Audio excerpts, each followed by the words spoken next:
ابھی ہم نے جو ہم میٹنگ کرتے ہیں کرونا وائرس کے اوپر، ہماری ٹیم کے ساتھ، ہماری ڈاکٹرز کے ساتھ، ہمارے ایکسپرٹس کے ساتھ، اور جو ہم صوبوں سے ساری انفارمیشن لے کے جو فیڈ بیک ملتی ہے، تو ابھی ہم نے میٹنگ ختم کی تو میں نے سوچا کہ بڑا ضروری ہے میں ان حالات میں آپ کے سامنے آؤں اور آپ کو بتاؤں کہ ہم نے کیا کیا ہمارے کیا تاثرات ہیں، ہم جا کدھر رہے ہیں، کیا قدم اٹھا رہے ہیں. اور ہم سب کو یہ احساس ہے کہ افسوس سے ہمیں کہنا پڑتا ہے کہ جو ابھی تک پاکستان میں جو اموات تھیں وہ اتنی زیادہ نہیں تھیں، لیکن اب ہم دیکھ رہے ہیں کہ وہ اوپر جا رہی ہیں. لیکن میں آپ سب کے سامنے کہنا چاہتا ہوں کہ ہمیں یہ پتہ تھا یہ ہوگا. میں ہمیشہ آپ کے سامنے آ کے کہا کہ ہم جو کرونا وائرس کا جو ساری دنیا میں ہم دیکھ رہے تھے، تو پاکستان میں بھی ہمیں پتہ تھا کہ یہ ٹائم کے ساتھ بڑھتی جائیں گی اموات، کیونکہ وائرس پھیلتی جا رہی ہے. اور جب ہمیں یہ بھی پتہ تھا کہ جب ہم لاک ڈاؤن کو آہستہ آہستہ کھولیں گے تو اسی طرح انفیکشن بھی بڑھتی جائے گی. میں نے اس لیے میں نے کہا کہ آج ہی میں آپ سے بات کروں، کیونکہ مجھے بڑا افسوس ہے. میں یہ دیکھ رہا ہوں، پہلے تو میڈیا میں کئی لوگ اس کو تنقید کرتے تھے، ٹھیک ہے، کوئی بری بات نہیں، لیکن جو ہماری اپوزیشن ہے، مجھے کئی دفعہ ایسے لگتا ہے کہ یہ چاہتے ہیں کہ زیادہ اس ملک میں اموات ہوں، کرونا سے زیادہ مشکلات آئیں، لاک ڈاؤن کی وجہ سے اکانومی بیٹھ جائے، تاکہ کسی نہ کسی طرح یہ اس حکومت کی تنقید کر سکیں. اور جس طرح ہمارا ایک بڑے اپوزیشن کے لیڈر بھاگے بھاگے لنڈن سے واپس آئے، ماسک بھی پہنا ہوا، کمپیوٹر کے سامنے بیٹھ کے، اور یہ امید لگا لی کہ بس اب میں بتاؤں گا کیا ہوگا. تو اللہ کا کرم یہ تھا کہ پاکستان میں جو حالات تھے اور جو ہمارے حالات رہے ہیں دنیا سے بہت بہتر رہے ہیں. آپ اگر مغرب میں دیکھیں، امریکہ میں دیکھیں، یورپ میں دیکھیں، جو چائنا میں شروع میں ہوا تھا، تو پاکستان کے تو نسبتاً بہت بہتر حالات تھے. تو لگ ایسے رہا تھا کہ اس کا بھی، جس طرح کشمیر ایشو کا بھی فائدہ اٹھا کے تو پریشرائز کرنا تھا، اور اصل میں مقصد تو ایک ہی ہے کہ اپنی کرپشن بچانے کے لیے. تو اس باری بھی یہی مجھے یہ تاثر ملا کہ لوگ یہاں ملک مشکل میں ہے لیکن یہ پوری کیش کرنے کی کوشش کر رہے ہیں. تو جیسے جیسے اموات بڑھ رہی ہیں تو یہ کہا جا رہا ہے کہ جناب گورنمنٹ کی پالیسیز ٹھیک نہیں ہیں، گورنمنٹ کنفیوزڈ ہے، گورنمنٹ کو پتہ نہیں کیا کرنا ہے. اور یہ کہ جی جیسے اگر زیادہ اموات ہوتی ہیں تو یہ گورنمنٹ کا قصور ہے. میں اس لیے یہ آج آپ کے ساتھ بات کر رہا ہوں کہ ضروری ہے آپ کا سمجھنا، اور میں یہ اپنے دل سے آپ کو کہہ رہا ہوں کہ جتنی مجھے خوشی ہے جیسے میری ٹیم نے ان 3 مہینے کے اندر باقاعدہ کنسلٹیشنز کر کے، مشاورت کر کے، صوبوں کے ساتھ، ڈاکٹروں کے ساتھ، ایکسپرٹس کے ساتھ ہر روز بیٹھ کے جیسے انہوں نے گائیڈ کیا ہے، میں نے ساری دنیا کے اندر دیکھا ہے کہ جس طرح دنیا نے مقابلہ کیا ہے، برطانیہ کو دیکھا ہے، امریکہ کو دیکھا ہے. میں یہ اپنے دل سے کہتا ہوں کہ مجھے فخر ہے اپنی ٹیم کے اوپر. انہوں نے زبردست قسم کا انالیسس کیا، اور جو یہ کرتی گئی ہیں راستے میں، جو ہم قدم اٹھاتے گئے ہیں، میں آج آپ کو بتاؤں گا کہ ہم بڑے خوش قسمت ہیں کہ ہمارے پاس اس طرح کے لوگ ہیں جن کی مسلسل اچھی ایڈوائس آتی رہی، اور ہم پریشر میں نہیں آئے. بڑا پریشر تھا. ابھی بھی جو ہمارے مخالف ہیں وہ کہتے ہیں جی پہلے لاک ڈاؤن کر دینا چاہیے تھا، کوئی کہتا ہے لاک ڈاؤن، جس طرح کہ وہ حل ہو جانا تھا. تو میں آج آپ کے سامنے، کیونکہ اللہ الحق ہے، میں آپ کے سامنے بتانا چاہتا ہوں کہ ہم کتنا بچے ہیں. اللہ کا شکر ہے کہ آپ کی گورنمنٹ پریشر میں نہیں آئی، اور ہم نے وہ لاک ڈاؤن نہیں کیا جو کئی ملکوں میں اور خاص طور پہ ہمارے ہمسائے ہندوستان نے کیا. میں بار بار آپ کو کہتا گیا پہلے دن سے کہ ہمارا مسئلہ مغرب سے، چائنا سے، امریکہ سے مختلف ہے،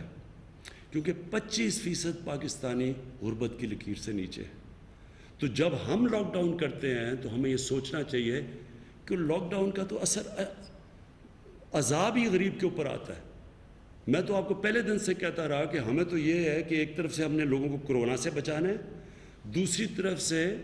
لاک ڈاؤن کی وجہ سے جو غربت پھیلنی ہے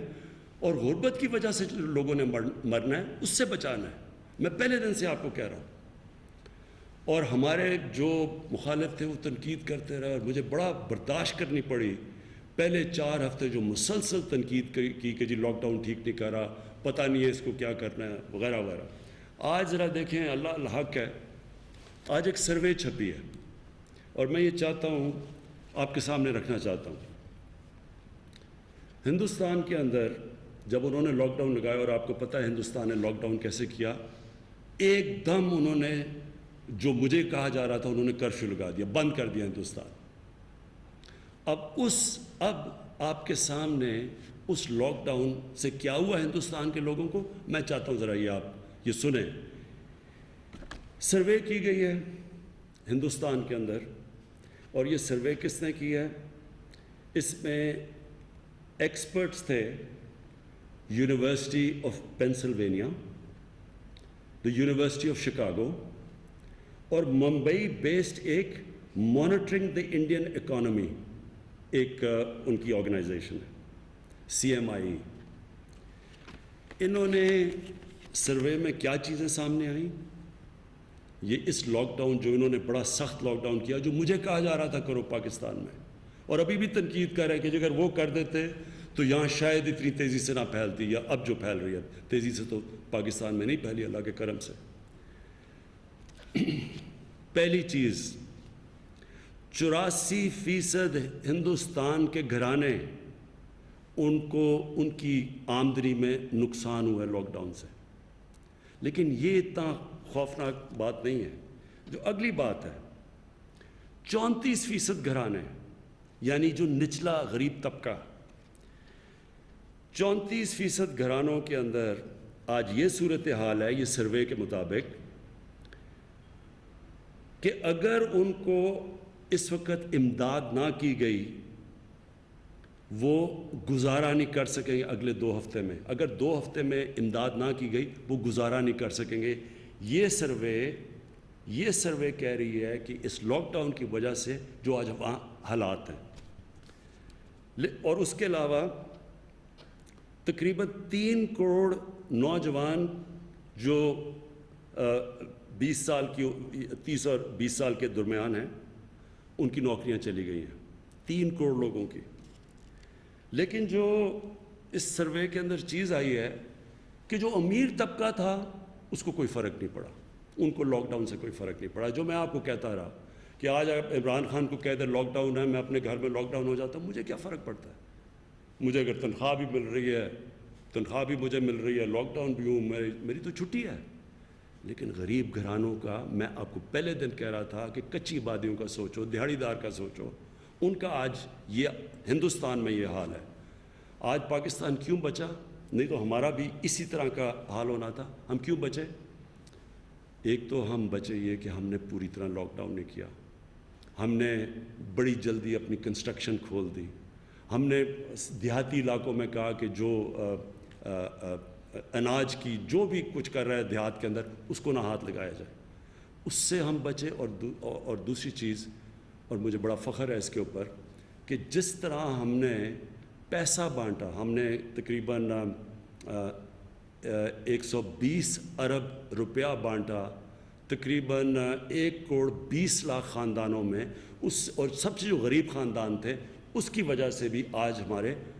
وہ حالات نہیں ہیں جو کہ ہندوستان میں.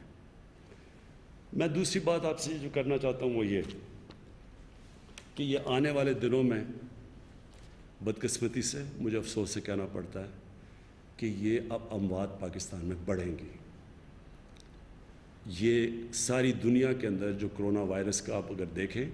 تو وہ ایک ایسے جاتی ہے کہ پہلے ایک اوپر جاتی ہے اور پھر وائرس نیچے آنی شروع ہو جاتی ہے, یعنی جو انفیکشنز ہیں وہ نیچے آنی شروع ہو جاتی ہیں. ہماری اس وقت وائرس میں جو میں بار بار کہہ بیٹھا ہوں ہماری ابھی اوپر جا رہی ہے. لیکن جو اگلا فیز ہے,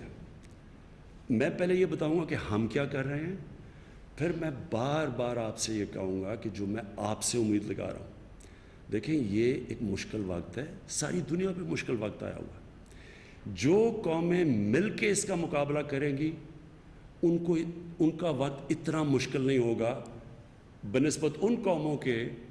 جدھر انہوں نے احتیاط نہ کی، ایس او پیز جو بعد میں ابھی میں آپ سے بات کرتا ہوں۔ اب ہندوستان کا صرف آخری میں بات یہ کر دوں کہ جو لوگ ہمیں کہتے تھے کہ جی ہندوستان میں بڑا اچھا لاک ڈاؤن لگایا، اب یہ سوچ لیں کہ آج حالات وہاں ایسے پہنچے ہیں کہ ایک طرف تو غربت کی جو میں نے آپ کو بتا دیا ہے کہ اس وقت نچلا طبقہ پس گیا ہے،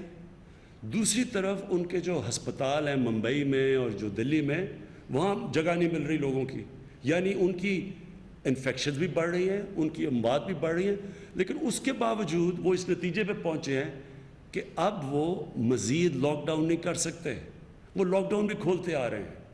یعنی وہ ادھر ہی آ رہے ہیں جدھر میں اور میری ٹیم پہلے دن سے کہہ رہی تھی کہ اس کا حل مکمل لاک ڈاؤن نہیں ہے، اس کا حل سمارٹ لاک ڈاؤن ہے، یعنی عقل سے ہمارے جیسے ملکوں میں ہم اپنا کاروبار بھی لوگوں کا چلتا جائے، اور پھر ایک اس طرح کریں کہ ایک ٹریک اینڈ ٹریس کریں، یعنی محدود علاقوں کے اندر جدھر پھیل رہی ہے ان کو لاک ڈاؤن کریں۔ اور اس کے لیے میں نے پھر آپ کو ہم نے جو، اور آج ہم بڑے خوش قسمت ہیں کہ ہمارے پاس 10 لاکھ ٹائیگر فورس ہے نوجوانوں کی، جو آج دنیا بھی سمجھ رہی ہے کہ یہ صرف ایڈمنسٹریشن اب نہیں کر سکتی، ایڈمنسٹریشن نے اپنا کام بھی کرنا ہے، وہ سارا کچھ نہیں کر سکتی، لہٰذا آپ کو والنٹیئر چاہیے جو ہم نے ٹائیگر فورس جمع کی ہوئی ہے، اور اس کا کام یہ ہوگا جو کہ میں آپ آگے بتاؤں گا کہ جو ایس او پیز ہیں، یہ ضرورت ہے اس ہمارے ملک کی اس وقت کہ ہم لوگوں کو آگاہ کریں، جب تک لوگوں کو یہ پتہ نہیں چلے گا کہ اگر آپ ایس او پیز پہ نہیں چلیں گے تو یہ پھیلتی جائے گی اور تیزی سے پھیلے گی، اور اگر یہ تیزی سے پھیلے گی تو جس طرح پریشر پڑنا شروع ہو گیا ہے ہمارے ہسپتالوں پہ، میں آپ کو پہلے کہہ رہا تھا کہ ہم اس لیے چاہ رہے ہیں کہ لوگ احتیاط کریں کیونکہ ہسپتالوں پہ پریشر نہ پڑے، تو جیسے جیسے پریشر بڑھتا جائے گا ہمارے ہسپتالوں پہ، وہ لوگ جو ہسپتالوں میں، ہمارے پاس تو اتنی جگہ نہیں ہے، یہ یاد رکھیں کہ امریکہ جیسی جگہ میں، نیو یارک جو دنیا کا سب سے امیر شہر ہے، نیو یارک دنیا میں کوئی شہر اتنا امیر نہیں جتنا وہ ہے، آپ کو پتہ ہے کہ وہاں بھی ہسپتالوں کا کیا حال ہوا تھا، ان کو بھی مشکل پڑ گئی تھی، وہاں بھی وینٹیلیٹرز کی کمی ہو گئی تھی، ادھر بھی جو میڈیکل سٹاف ہے، جو ہیلتھ ورکرز ہیں، ادھر بھی ان کے اوپر پریشر پڑ گیا تھا۔ تو ہمارا ملک جدھر پہلے ہی ہم نے 70 سال میں خرچ ہی نہیں کیا اپنے ہسپتالوں پہ، ہیلتھ پہ، ہمارے تو یہاں صاحب اقتدار،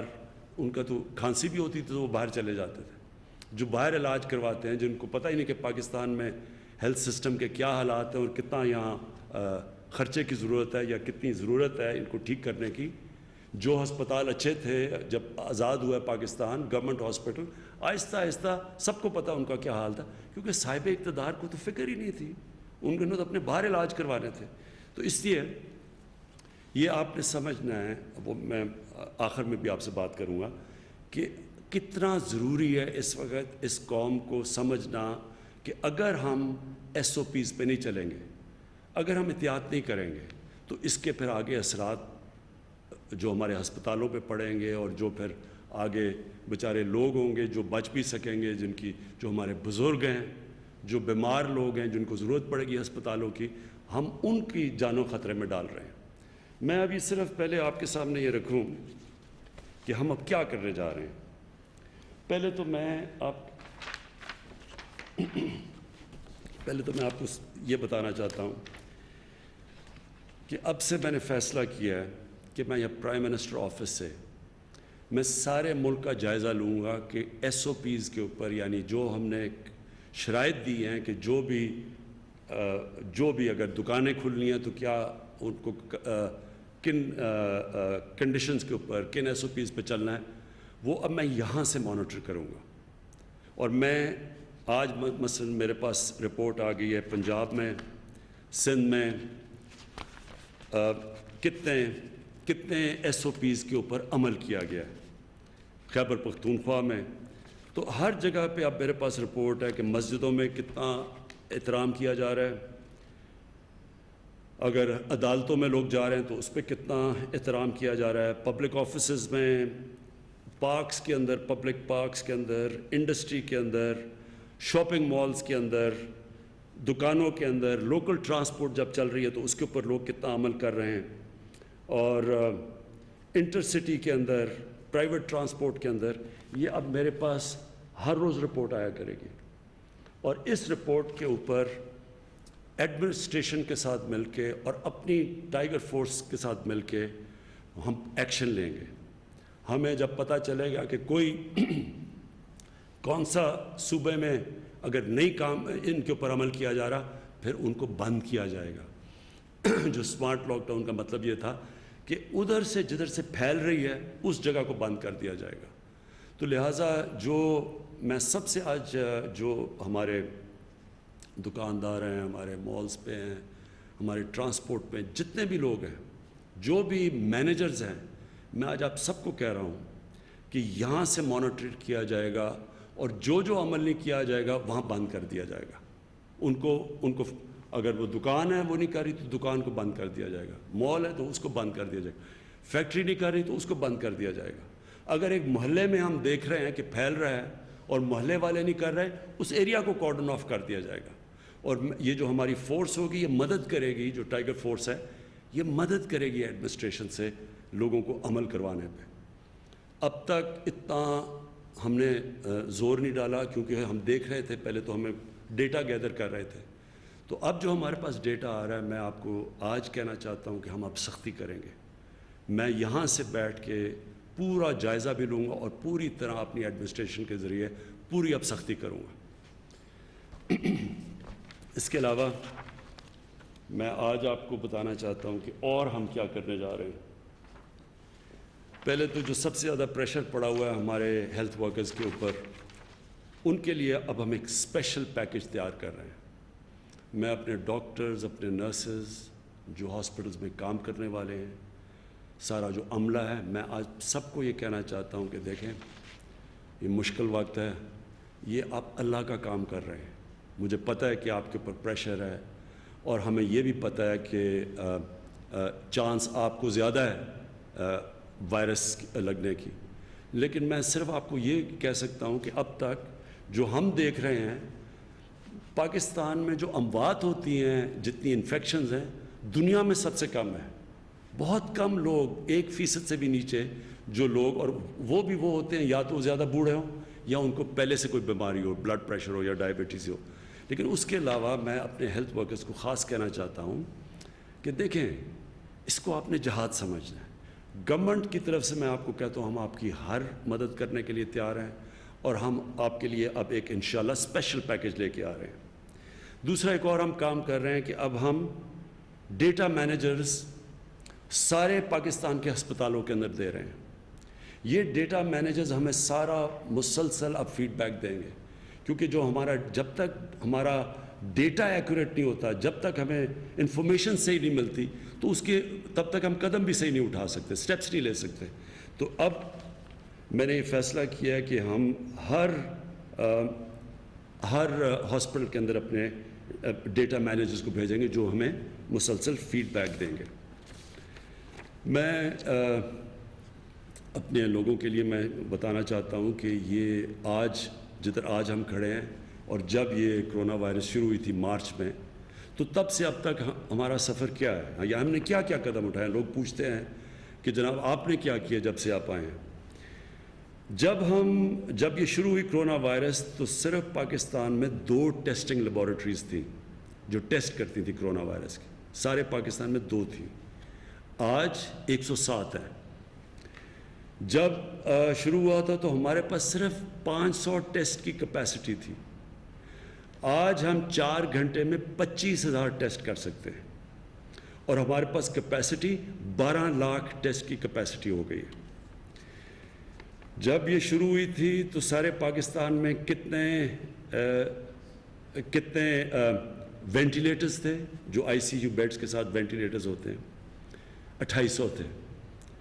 آج پاکستان میں 4,800 ہے، اور اس کے اوپر ہم نے 1,400 آرڈر کیے ہوئے ہیں. یاد رکھیں کہ جو وینٹیلیٹرز ہیں ٹیسٹ کی جو 12 لاکھ ہے وہ مہینے ہاں سوری یہ میں کلیئر کر لوں کہ 12 لاکھ ٹیسٹ مہینے کے ہم کر سکتے ہیں. یہ جو وینٹیلیٹرز کا پھر سے بتا دوں 2800 تھے, آج 4800 وینٹیلیٹرز ہیں, آرڈر کیے ہوئے ہیں 1400. مسئلہ آپ سب کو پتہ ہونا چاہیے کہ دنیا میں اس وقت وینٹیلیٹرز کی شارٹیج ہے.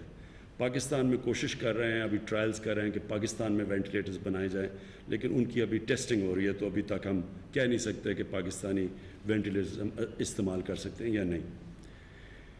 جو آئی سی یو بیڈز تھے, جو سب سے زیادہ پریشر اس وقت پڑا ہوا ہے آئی سی یو بیڈز کا, وہ 600 تھے, آج ہمارے پاس 1300 آئی سی یو بیڈز ہیں. زیادہ کیوں نہیں ہم کر سکتے؟ لوگ کہتے ہیں جی آپ کو اور کرنے چاہیے تھے. اس کا ایک مسئلہ ہے کہ جو آئی سی یو بیڈ کے لیے جو سٹاف چاہیے, جو نرسز چاہیے ہیں, وہ بڑی اسپیشلائزڈ ہوتی ہیں, اسپیشلائزڈ ٹریننگ کی ضرورت ہے. تو اس کے لیے ہم یہ بھی آپ کو کہیں کریش کورسز کر رہے ہیں کہ جلدی جلدی ہم ٹرین کریں سٹاف کو. تو بیڈز کی ایک مسئلہ پڑا ہوا ہے ہمارا وینٹیلیٹرز کا, جتنے جیسے جیسے وہ آئیں گے, اور دوسرا کہ ٹرین سٹاف کی اب تیاری کروا رہے ہیں. اور پھر جو آکسیجن جس کی اس وقت بہت ضرورت پڑی ہوئی ہے آکسیجن کی, ہماری کوشش یہ ہے کہ جو مزید آکسیجن کے بیڈز ہیں وہ ہم 2000 بیڈز کا اضافہ کریں. 1000 بیڈ انشاءاللہ ہم جون تک تیار کر لیں گے, اور پھر سے رکاوٹ ہے اس میں ٹرین سٹاف کی, اور اس کو بھی جلدی جلدی ٹرین کریں, اور انشاءاللہ جولائی میں 1000 آکسیجن والے بیڈز اور ہم پروڈیوس کر دیں گے, یعنی سارے صوبوں کے لیے. میں آخر میں صرف اب آپ سے جو آخر میں بار بار میں کہتا ہوں, میں آج پھر آپ سے کہہ رہا ہوں, دیکھیں گورنمنٹ تو پوری کوشش کر رہی ہے. میں پھر سے کہتا ہوں کہ جو ہم نے کیا, مجھے بڑا فخر ہے کہ ہماری جو ٹیم تھی, جو ہر روز صبح بیٹھتی ہے, جو ہر روز جائزہ لیتی ہے, جو پروجیکشنز بھی کرتی ہیں, اور آپ حیران ہوں گے کہ ابھی تک جو بھی پروجیکشنز کی تھیں تقریباً وہ اس سے کم ہوئی ہیں, کیونکہ ہم نے سوچا تھا ابھی تک زیادہ برے حالات ہوں گے. تو ابھی تک تو پروجیکشنز کم ہوئی ہیں, لیکن اسی طرح چل رہا ہے. اب جدھر آج ہم کھڑے ہیں, آخری بات میں جو کر رہا ہوں, جدھر آج ہم کھڑے ہیں کہ اگر ایس او پیز کے اوپر ہم بھی یہاں سے اب میں پوری طرح سختی کریں گے اب, اور اگر آپ بھی ان کے اوپر عمل کر لیں, تو انشاءاللہ ہم یہ جو خطرہ ہے کہ بہت زیادہ کیسز ایک دم ہو جائیں گے, انشاءاللہ اس سے ہم بچ جائیں گے. ہم پھر بھی جو اب ایڈ کرتے جا رہے ہیں بیڈز, انشاءاللہ ہم اس سے کوپ کر لیں گے. یعنی ہم ہمارے گیون کہ ہمارا ہیلتھ سسٹم وہ نہیں ہے جو کہ مغرب کا ہے, انشاءاللہ ہم گزارا کر لیں گے. لیکن اگر ہم نے اس کے اوپر نہ عمل کیا, اور جس طرح کی میں لاپرواہی دیکھ رہا ہوں, مجھے افسوس سے کہنا پڑتا ہے کہ ہماری جو عوام ہے وہ بڑی لاپرواہی کر رہی ہے اس کے اوپر. وہ لوگوں سے پوچھو, وہ کہتے ہیں جی ہم نے تو کوئی کرونا دیکھی نہیں ہے, وہ کہتے ہیں جی ہمیں تو پتہ ہی نہیں کوئی مرا ہے کرونا کی وجہ سے. یہ بڑی خطرناک یہ سوچ ہے, کیونکہ دیکھیں کرونا نے بڑھنا ہے, اور صرف ہم تب اس ملک کو مشکل سے بچا سکتے ہیں, اور جو ہم سمجھ رہے ہیں کہ اس مہینے اور اگلے مہینے میں جو سب سے جو پیک ہوگی وہ اگلے مہینے جولائی میں ہوگی. قرآن کے اندر اللہ ہمیں کہتا ہے کہ احتیاط کرو, اللہ سے بھی مانگو لیکن احتیاط کرو. ہم جب نماز پڑھتے ہیں تو ہم صرف ایک چیز اللہ سے مانگتے ہیں کہ اللہ ان کے راستے پہ لگا جن کو تو نے نعمتیں بخشی, ان کو نہیں جو غلط راستے پہ چلے گئے ہیں, اپنی تباہی کے راستے پہ چلے گئے. یعنی جب آپ نماز پڑھتے ہیں تو ہمیشہ آپ وہ راستہ مانگتے ہیں جس پہ اللہ نعمتیں بخش, ان کو جن پہ نعمتیں بخشتا ہے. ہر وقت ہمارے سامنے دو راستے ہوتے ہیں, ایک تباہی کا راستہ ہوتا ہے, اور ایک وہ راستہ جس میں اللہ ہمارے اوپر برکت اس کی آتی ہے. میں آج پھر آپ سے تاکید کرتا ہوں, میں اپنی ٹیم کی طرف سے, اپنے جو ہیلتھ ورکرز ہیں, ہمارے ڈاکٹرز ہیں, نرسز ہیں, جن کے اوپر سب سے زیادہ پریشر ہے, ان کی طرف سے آپ پہ تاکید کرتا ہوں کہ آنے والے دنوں میں یہ جو ہم ایس او پیز دے رہے ہیں, اس کو ایک اپنی ایسی ڈیوٹی سمجھیں کہ آپ نے لوگوں کی جانیں بچانی ہیں ایس او پیز پہ چل کے. بلڈ پریشر, ڈائبٹیز اور بوڑھے لوگ, ان کی جانیں خطرے میں آ جائیں گی اگر ہم احتیاط نہیں کریں گے. اور میں یہ آپ سے امید رکھتا ہوں, مانیٹر کروں گا یہاں سے بیٹھ کے, اور انشاءاللہ مجھے امید ہے کہ اگر آپ سب اب سے احتیاط کرنا شروع کریں تو وہ مشکل وقت نہیں آئے گا جو خدا نخواستہ آ سکتا ہے اگر ہم احتیاط نہ کریں۔ پاکستان پائندہ باد۔